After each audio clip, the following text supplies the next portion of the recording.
Good afternoon. Thank you so much. Well, my name is Manish Verma. On behalf of City University, I would like to welcome the panelists and the audience for taking your time to be part of this panel discussion. First of all, a big thank you to Dr. Atif Priye and the entire leadership team of City University for hosting us and for inviting us to this panel discussion. The topic for today's discussion is digital transformation, challenges and opportunities for startups. I think before we start, we'll take a couple of minutes just for initial round of introduction. So I think we'll float the mic and I would request all of you to just introduce yourself in 2 lines and before we move forward. We can start.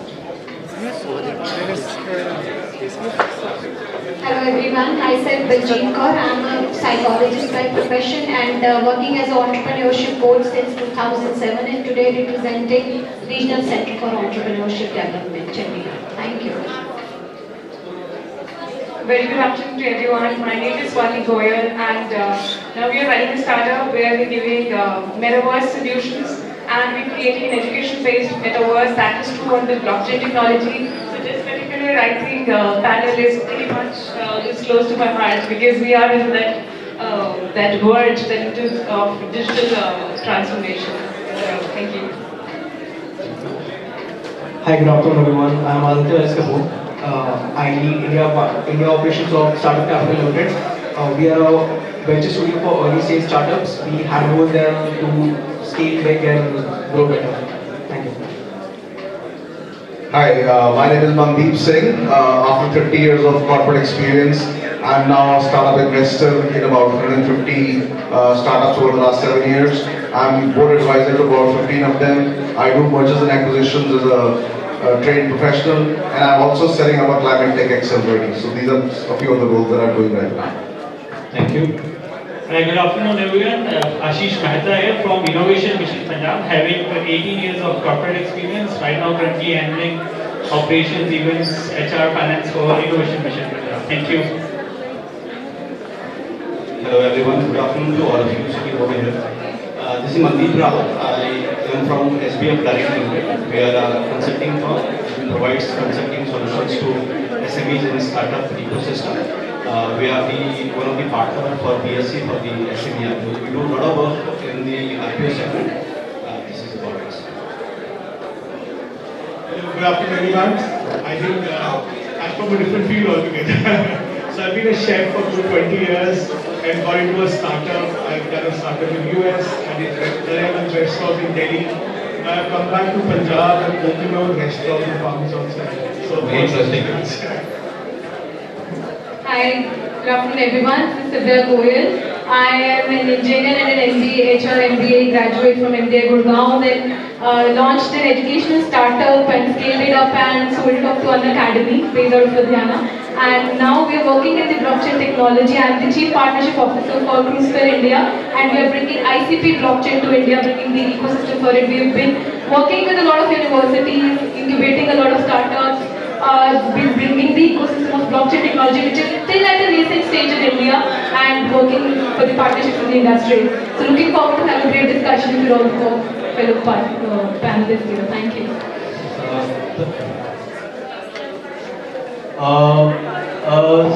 Excuse me, sincere request to all the people standing there.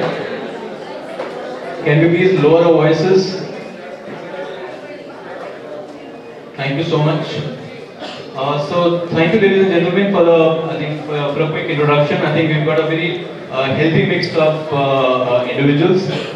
Just to give my background, I am from a corporate background, spent about 20 years in the corporate world, having been a banker for 12 years and worked with the auto industry companies like Toyota and General Motors. Been an entrepreneur for the last six odd years. I have an angel view, which is the angel network. We do fundraising plus strategic consulting. Okay. So before we start, I think I want to start off with a small note, a small quote I would say. This quote is from a person by the name of John Chambers. He is a global chairman of Cisco. So what he says is, at least 40% of all businesses will die in the next 10 years. At least 40% of all businesses will die in the next 10 years if they don't figure out how to change their entire company to accommodate new technologies. I think that's a very strong statement made by a very famous and a very well-renowned global figure. Just to set the context, I think the business landscape as of today is changing at a very, very fast pace. And I think digital transformation is playing a very important role. It's acting like a catalyst. It's having a multiplier effect. I think today there's not a single company which can afford to say that no, we can avoid digital transformation. If any startup founder wants to survive and thrive, I think it's very important to look at digital transformation. It is no longer an option. It's become a mess. It's become a must, right? So I think the whole idea of today's discussion is to demystify the concept of digital transformation as to what is it, what are the advantages, what are the opportunities and challenges, and why is it important for the overall startup ecosystem. To start off, I think the first question is, I would address this to Mr. Mandeep, maybe if you can. So the first question is I think just to set the context, what actually is digital transformation? When we hear this phrase called digital transformation, what comes to your mind and why is it important to the overall startup ecosystem? Thank you, Manishji, for making this first question to me, and I think I'm privileged here that I'm starting this panel discussion, and with this beautiful beautiful quote in fact by Vladimir Lenin, where he said, decades happen. There are decades where nothing happened, and there are weeks where decades happen. So that is where I think, in terms of the digital transformation, when we talk about in India, and for that matter, all across the world, it is transforming everyone. It is transforming businesses, individuals, and everyone. And when we talk about the digital ecosystem in India, for that matter, digital payment infrastructure plays a major role here, right? So from Aadhaar card integration to UPI to bank transaction, it has made a tremendous change, and everyone is well versed about it. After that, when we talk about digital technologies, there are technologies like blockchain, cloud computing, AR and VR. They are playing a major role. From the startup perspective, what they look at is that they always look at that how they need to reach out to the larger customer base. So through digital transformation, digital technologies, they will have these technologies in place wherein they can reach out to the people across. They have a clear mindset in them. They should have a clear objective that what they want from these technologies. And once these technologies are in place, I think they can reach out to a larger space, other people, and create beautiful businesses out of it. I think very rightly put, Mandeep ji. Swati ji, maybe you would want to add some views to them. What's your perspective about digital transformation? Sure. I think since we're really following this quote, anything which is constant is change. And I think very vividly if we can see change to our, because we're growing every day, aging every day, but we cannot feel it every day, right? But anything we can really see through our naked eyes is this digital transformations. Seeing here, as you mentioned, through banking, through exchanges, through, the way we eat, the way we buy, everything has gone into digital transformation. From the Web 1 to Web 2 applications and the way we are using it. Our little 5-year-old kids, they say us, Mama, we want to make our own YouTube channel and we want to be YouTuber and make our own digital asset. So they're talking to us in that language. So I think that is the speed of digital transformation. I think very rightly put. I think today digital transformation is something which has come to the forefront of everything. I think the whole life from a professional life perspective is revolving around digital technology. My next question to you is, Sivya, what do you think is driving this overall concept of digital transformation? What are the factors which have led to digital transformation? There has to be some background. So what are those factors which are leading to digital transformation? So, digital transformation, as we are evolving, so everything is evolving in this world. So when it comes to the startup perspective, if you come to the marketing thing, so before we had ATL activities, BTL activities, door-to-door activities to reach the audience, the target customer base. Now I go to the Google Ads and I put my targeting, my audience is set, my demographics is set, and with a click of a button I can reach the masses. So basically, the transformation, it came with the need. When the time is less, the world is moving so fast, so you have to reach to the ideas where you can reach your customer base within the given time, because now time is money. It's moving so fast that if you are looking at in a minute of, I think, this panel discussion, there'll be new innovations happening outside, and by the time we come out of this room, and we'll be having new technologies that we'll be adopting to, and we have to see to it. So that's how, from where I think digital transformation has been coming in. And like we were talking about it, so businesses, if they have to be in the race, they have to transform themselves, and it comes from the top, definitely from the leadership. And I think that's what it is. That is what is driving the digital transformation, to be in the race. And we're actually for Gurbachi, if you would want to share your perspective about this. Right, I want to connect digital transformation with hospitality. Because you come from a very different industry. It will be very interesting to know how is this concept adding value to your industry. It's where actually the artificial intelligence touches the human. This is the interference. That's where we come into picture. It's a very interesting study. COVID happened and it was the worst hit industry, hospitality, and so many people lost jobs. And we learned so much and we bounced back so very quickly. So the moment you enter a restaurant, you have been scanned and the artificial intelligence will tell you last time you entered this time, this is what you like, this is when your anniversary is, this is when your birthday is. And the server welcomes you with your name and tells this dish you like, should I order it again? You go back to the kitchen, you order through a system, and the system will figure out, okay, you're ordering a butter chicken, so this is the cost of the butter chicken. You go to the kitchen. Now this is where the new transformation is coming in. There is this artificial intelligence camera placed on the chef ahead, and it will notify how accurate the chef is cooking. The second prospect that comes in is a Woki. It's an Indian startup. It's an IIT startup. It does kitchen, automate kitchens. They make the dishes by itself. So have a Woki, you don't have a chef there, and the Woki is cooking dish for you.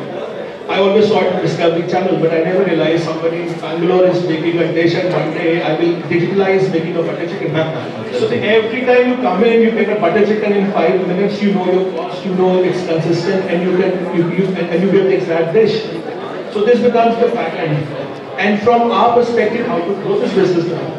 So now, where I could open 6 restaurants in a year with my training of the chefs and hotel managements and all that stuff, doing R&D, now I am capable to open restaurants.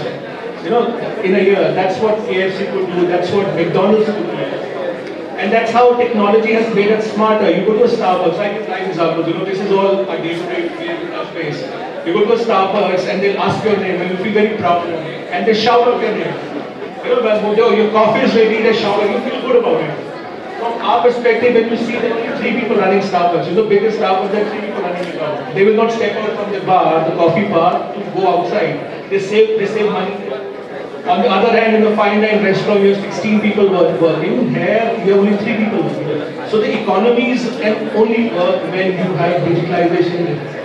It's a very interesting formula. I can go on. US has a different story altogether. If you have a purchase system, every small penny is being adjusted. It is coming in the same time you are selling the dish. At this hour, this is the profit that I'm making. Again, from 60 people to run a restaurant, to opening a restaurant in New York, where you need to only work with 16 people. Every hour is settled. So you see your history, you see this hour you made the maximum business. So you employ that hour, you employ the best employees there. So for us, digitalization is money. I think very rightly, nicely put. I think I would also add, cost optimization, bringing in scale, and I think using data in a very informed manner to take decisions. I think all these are also very strong factors which have led to digital transformation. I think my next question is Ashish. Okay, Ashish. We've talked about what is digital transformation. We've talked about what are the drivers, what is the background which has led to this concept. Okay. Having said that, what are the key advantages? How does the business owner, how does the startup founder benefit, what are those 3 or 4 advantages which are benefiting this industry? Thank you, Manish. See, one of the advantages you have already mentioned is the efficiency.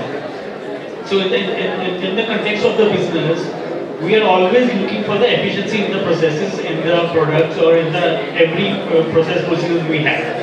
So of course we have the data now, which was not present earlier. So here we have the power of data, and that data can be analyzed now. Because of the digital transformation, it is possible. Before that, it wasn't possible. So that is the main differential factor which has led to the digital transformation.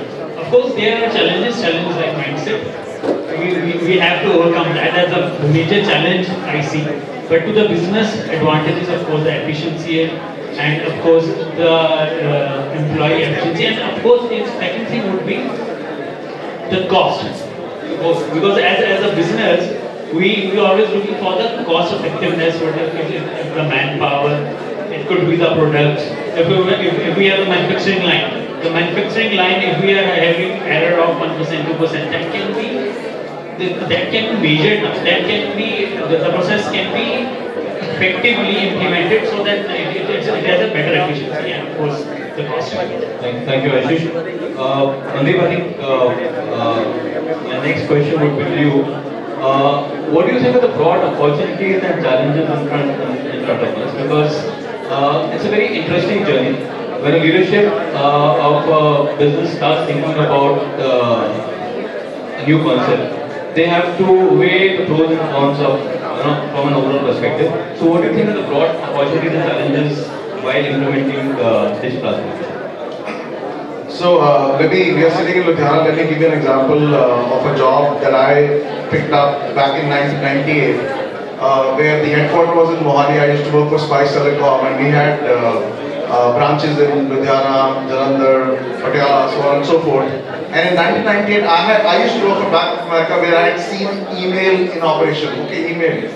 Some of the kids here will be wondering, I'm from the dinosaur era. But in Spice Telecom Punjab, we actually used to type out letters and send it through courier for communication to happen. And when I came there, I was like, this can't work here anymore. We are in 1998. Why should it happen? So as a leader, I made that choice of not sending it. So I would send, people's email IDs were already set up, but they were not using it. So I sent out the email. The guy said, I haven't received your note. I said, you have, open your email. He said, okay, I'll send you a response type. I said, no, I need a response on email. And within, believe it or not, 2 to 3 months, there was no more letters going out, right? So this is an obstacle, and how you resolve it is by leading by example, right? That is the first thing that one has to do. Then this whole culture, right? Culturally, I had this job of making sure that everybody gets attuned to this strategy. So suddenly the pace of decision making became faster. The expectation on decision making became faster. The organization had to be aligned to that. Okay, that's the second thing that happened that really helped it. To, of course, now we don't even think about who sends post mail anymore, right? Nobody does. So just an example of how things can work. Similar stuff will apply in the startup ecosystem as well. If you were Paytm and you were struggling before demonetization got announced, when Modi ji announced demonetization, some of you saw the video of how thrilled Vijay Shekhar Sharma was, right? Thereafter, Paytm has become equivalent of Colgate, right? People don't say toothpaste karo, Colgate karo, right? That's what we grown up using. Now people say, I'm Paytm kar raha hu, even though I may be using Google Pay or some other way of doing it, right? So this is how there are these obstacles, there are the opportunities, there is an environment that brings in an opportunity to you, where digital transformation is something that helps you jump on it faster and resolve and win. So that's the ultimate. Thank you, Mandeep. Baljeet ji, we would love to hear your views also. What are the opportunities and challenges? Maybe a different perspective you would want to share. Yes, sir, definitely. First, सबसे बड़ा benefit तो यही है कि हम local to global की approach में आ गए सीधे. It's like as Sivya said कि you just fix your target audience, कितने kilometers तक आप लोगों को दिखाना चाहते हो, and then you just put a fixed budget और वो आप लोगों की स्क्रीन पे आपका प्रोडक्ट एंड सर्विस दिख रहा है. So I think ये सबसे बड़ी जो अचीवमेंट है. And another change I am experiencing around me is कि age is just a number now. आपको 12 साल वाला एंटरप्रेन्योर भी दिख रहा है, आपको 80 इयर्स वाला एंटरप्रेन्योर भी दिख रहा है. दैट इज अनदर बेनिफिट कि एज के बैरियर को ब्रेक कर दिया है डिजिटल ट्रांसफॉर्मेशन ने. Thank you so much. Very nice. Okay, I think next question is very practical question. Mandeep, I think I would love to come back to you. Any live example where you think digital transformation has actually helped a company from initial days while developing this concept? Sure, I just talked about the Paytm example, where an external change helped their digitization journey, right? Now there's an example of two technologies evolving at the same time. Creation of an Uber app and Google Maps, both of them evolving at the same time. Uber could not have existed if Google Maps was not parallelly mapping out all the roads, right? The ability to identify where exactly the vehicle is, how many minutes will it take to reach the end consumer, right? So when these two parallel technologies continue to evolve, I'm sure there was investment going on in Uber, and even when they didn't know how fast Google Maps is going to come in and get involved, but they went ahead anyway, right? So anticipation of that move is where the synergy of digitization has come through. I'll give you another example. It's one of our portfolio companies called JobsGar. Now people need jobs, right? What is the typical way by which you get a job? You actually search for a job, okay? So he's gone to the next level of digitization, said the job will come to you, okay? So that's one level of digitization, that the job now comes to you. If you set up your profile, the job will come to you saying this is the relevant job for you, and the interview gets set up. The second level of digitization that they did is that he used WhatsApp for that. So I just gave an example of an email. Email is also passing nowadays. People don't read it as much as people are on WhatsApp all the time, right? So a job coming to you via WhatsApp. You not even search for it. You set up your profile once, and it comes to you in the area where you operate, right? This is the power. This is the opportunity of digitization. Thank you so much. Maybe you would like to share some examples. I'm sorry I didn't get your name. Aditya. Aditya, what do you? I think I come from a startup domain, so very evidently, if we look back behind the line, I think valuation is something which got a real good height because of the digital transformation or the drastic change we have.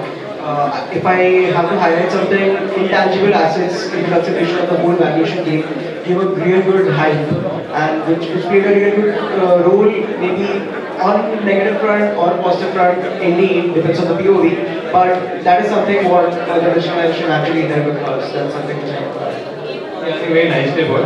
I think my next question is, okay, Baljeet ji, we'll come back to you. See, whether to go in for digital transformation or not, I think it's a very big decision. There are a lot of factors, a lot of pros and cons. I think it's a very important decision which this team has to take. What do you think, on what basis, and how is this process of digital transformation? What goes in the minds of maybe the CEO or the founder while undergoing this decision? So sir, as an individual experience, and because I'm into entrepreneurship coaching and I work with teenagers, youngsters, तो सबसे पहला challenge तो youngster के लिए यही है कि parents और फैमिली को कन्विंस करना for any digital business is still a big thing. तो वहाँ पे it's like very difficult. So yesterday I met a couple whose parents are like from a government sector and highly educated, and they come for a career guidance of their child. They said कि ये बच्चा हमारा gaming में जाना चाहता है professionally. And her mother his mother was like, क्या ये थर्ड क्लास का करियर पे स्टिक करके बैठा है और हम इतने दिन से इसको समझा रहे हैं. मतलब they were literally frustrated, and I took 2 hours to explain कि भाई time is changing and traditional careers को हमें अब थोड़ा सा साइड पे रख के जो नया चेंज आ रहा है. तो मैंने उनको बताया एक यूट्यूबर अगर 10 लाख रुपए कमा रहा है महीने का, तो लाइक अगर आपका बच्चा कुछ कमाता है अगले महीने some company hires him कि 2 घंटे तुमने गेमिंग करके and will pay you 1 lakh rupees, तो कुछ प्रॉब्लम है? तो कहते हैं हाँ जी, उसमें भी प्रॉब्लम है, बिकॉज 10 साल बाद क्या करेगा, बच्चे होंगे तो क्या करेगा? सो दैट्स अ गैप कि जब यंगस्टर ने शुरू करना है तो उसके सराउंडिंग में से उसको सपोर्ट अभी नहीं मिल रही, ऑल्दो बहुत एज वी सेड कि बहुत एविडेंट है वो ट्रांसफॉर्मेशन, बट स्टिल क्योंकि कोविड ने बड़ा स्पीड अप किया है उसको, और फ्रॉम दिस 40s की जनरेशन से जो 15 की जनरेशन में जो गैप और उतनी स्पीड ऑफ थिंकिंग चेंज नहीं हुई, तो वहाँ पे यंगस्टर्स को के लिए है। एंड जब आपने कोई भी डिजिटली कुछ स्टार्ट करना है तो बहुत सारा कंटेंट है, इतना ओवरवेल्म हो जाते हैं आपकी what is the right way, what is the starting point, और मेरे को किस प्लेटफॉर्म से स्टार्ट करना है, तो आपके पास बहुत डिफरेंट अप्रोच एंड बड़ी कंफ्यूजन है वहाँ पे। तो आई फील लाइक कि authentic mentorship is still missing digital transformation में, so उस गैप को ब्रिज अप करने की जरूरत है। एंड when I see कि like अभी भी जितने बात कर रहे हैं हम, बहुत सारी ऐसी टर्म्स हैं जो लेमैन के लिए नहीं समझ आती, that's why maybe I'm speaking in Hindi की यहाँ पे जो बच्चे बैठे हैं या इवन हमारा एज ग्रुप बैठा है, they are still not able to connect कि ये क्या हो रहा है आसपास। तो जब डिजिटल, और अगर जो पेरेंट्स सपोर्ट कर रहे हैं अपने यंगस्टर्स को, उनको ऐसे लग रहा है कि रातों रात कोई जादू हो जाएगा, मतलब ये over expecting from digital businesses की कुछ करोड़ों में टर्नओवर पहुंच जाएगी, ऐसा कुछ ओवर एक्सपेक्टेशन भी है। बट आई फील लाइक कि ऑथेंटिक मेंटोरशिप तो बहुत ही ज़्यादा मिसिंग है, कि बिकॉज हमें लग रहा है कि सबके लिए सेम चैनल्स हैं, बट अगर किसी का प्रोडक्ट साड़ी है, किसी का प्रोडक्ट फूड है, किसी का प्रोडक्ट एक सर्विस है, तो उसको समझ नहीं आ रहा है कि मेरे को स्टार्टिंग कहाँ से करनी है और कौन से चैनल से जाना है, और मेरे पास कितने पैसे होने चाहिए टू स्टार्ट, और मेरे को फ्री में करना है या मेरे को प्रोफेशनल सर्विस कोई बाय करनी है, मतलब इन सारे क्वेश्चंस के आसपास बहुत सारी कंफ्यूजन है। और जो डिजिटल मार्केटिंग कंपनीज हैं वो उतनी स्किल्ड नहीं है, but the way they are selling is कि दिन में तारे दिखा रही है, and when it comes to providing that service then outcome is not there. So authenticity is missing, I suppose, and it will take another 3-4 years because उतने digital marketers नहीं थे मार्केट में जितनी opportunities आ गई, so it's like 2-3 साल में वो gap हम bridge up कर लें। Thank you. I think because of shortage of time, I think we'll come to the last question. So last question I think is very relevant. I think we're going through a digital age. There are a lot of technologies floating around in the market. Now, what do you think is the next technological wave which is going to disrupt the market? If you want to answer that.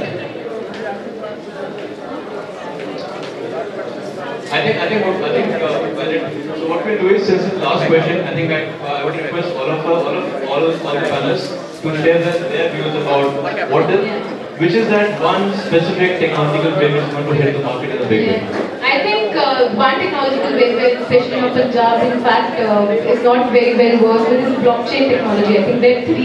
It is the era of the Web3 now, because we've moved from Web1 to Web2, and now the era is for Web3 blockchain technology, because we were talking about a lot of data here, right? So AI and ML is working on data, but data security and safety. So where will it come from?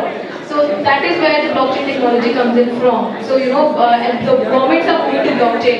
I don't know how many of you know, but Maharashtra government launched their caste. They put all the caste certificates on blockchain now. So data security and safety. Security and safety, and that's what blockchain brings in. So I think that is one technology I would vouch for. That is bring the next digital transformation. Thank you. Gurpreet. I think I'm an end user of technology, so I can tell you what works well for us. Something like an integration of the entire system, not only F&B. When F&B is connected with purchase, when purchase is connected with procurement from the farms. So I'm just trying to take a little how technology helps us with this. We used to order a chicken, the chicken vendor used to bring it from the market. Now we order chicken, the chicken order comes to some place in Murtha which has a huge chicken factory. And the same day we get the chicken delivery. So it's fresh, it's 6 hours of delivery. it comes with the same app to me. I sell the chicken, I cook the chicken from the same recipe, it's in the same system. The same system tells me what sales I have, the same system tells me the menu mix, and the same system helps me to get the vendors on board. So for me, we think that... So the end-to-end integration of all that, Into a complete supply chain is integrated into one common system, right? Right. From accounts to purchase to recipes to everything, integrating Excellent. everything into a single app is what we are industry. So, Yes. And just quickly, how's it helping me out? You know, as I said, as an entrepreneur, where my valuation is 4x, but only on one restaurant, I'm looking forward to open 24 restaurants in the next 2 years. That's the only way I can risk to it. very well said. Mandeep, I think we, in terms of understanding these technologies, robotic can be the game changer, I think, in the coming time. In the morning, we were discussing with other team members. So he was talking about that Indigo in 2026 will have a flying taxi from CP to Gurgaon, and the time travel will be about 7 minutes. So if you see that, so this is something about, when we talk about that's going to be a revolutionary change. it is going to be. So that is what I think will be. Ashish? Nishi, for me, there are two things. One is the government services, which are now pending for long time. Government services. Government services, like everything has to be online. So it will help you reduce corruption. Of course. And for example, land records. They all will be, you can see your every property online, everything, right? For example, it's in Chandigarh, the records are digital, for example, and authenticated by the Aadhaar card. So in a way, what you're saying is data getting online. Yes, that's the first thing. Second is the agri-tech. As we are an agriculture-dependent country, there is a lot of push will be there in the next 4-5 years on the agriculture sector. Very good. So, Manish, I'm very bullish on the 5G and its impact. I'll give you an example. Today, the EVs are built on a regular petrol car chassis, and instead of IC engine, you put the EV engine. But 3 years from now, 5 years from now, there won't be an axle and there won't be those differential transmitters anymore. Because of the embedded 5G technology, all the 4 wheels will be constantly talking to each other. Speed pe chalna hai, brake marna hai, it will be that instant, split second. So some of the mechanical items in what we know as plant and machinery or any kind of heavy equipment will go away because the speed at which the compute is happening and the transferability of data through a very, very robust 5G kind of network. So that's my big bet. Mobility and transportation, that's sort of... That's an example of that. There will be others. I mean, today, the only thing I do is say, put an alarm for 4 a.m. and I have to come today morning, right? Then I'll say, shut down my home. Nobody should be able to enter, right? There will be that voice-based commands that are coming. So a lot of stuff which is supposed to come by now. Of course, coming from the start of domain, as my fellow panelists spoke about Web 1, let us talk about Web 2.0, IoT. And that is something which is going to shock the market after Web 3 has ever did. Like, one of the panelists talk about agriculture, right? So, automating agriculture, everything, just now we spoke about more automation. So, I think IoT is something which is going to shiver the market, not like rock it up, but shiver the market like something ever did till date. So, that's something, IoT. So, using IoT in the agri-tech market, that's a huge untapped market. Absolutely. IoT 360, everything, not just tech, but everything. Yes, Web 2.0. Yeah, Swati. As I think he mentioned about 5G, he mentioned about the IoT, the blockchain, and that's talking about the Web 4, the Web 5. I think it's actually the amalgamation of all of these based on the blockchain. Then you're sitting in the VR setup, you're doing everything with the AR, probably you're sitting here, you pick up the thing right there, which is placed in America, and so all sort of things, I think the quantum computing, Internet of Things, and AI, ML, I think all will be in parallel, they all go hand in hand to be that whole digital transform the world, I guess. Thank you so much.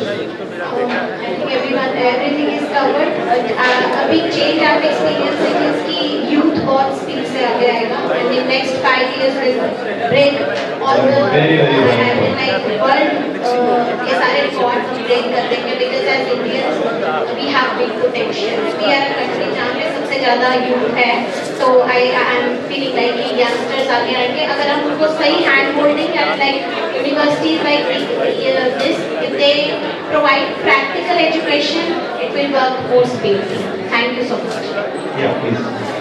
Just want to add because this is an amazing platform where we are actually encouraging the youth to start with startup thing because we really want that now the Google and Facebook should come from India and through Web3 maybe but because we have already been overutilized the Web2 platform, so Web3 is again the blue ocean for all the I think the youth out there, so go and become big unicorns in the space. Thank you so much. I think these are excellent points. Yeah, please. Just for the benefit of all the students here, if they are listening, one of the things that I'm also very bullish on is the power of data and compute that lies in our hands today.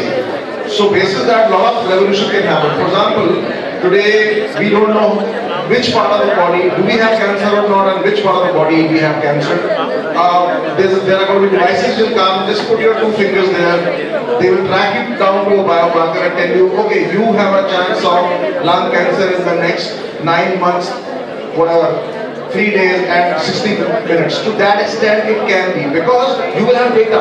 You will have millions of data points which will tell you if your body biomarkers are telling you this, then that's what the problem is. So as the data and compute becomes better, faster, some of these things that we today do are invasive. Blood glucose, don't have to prick your finger anymore, it's just data.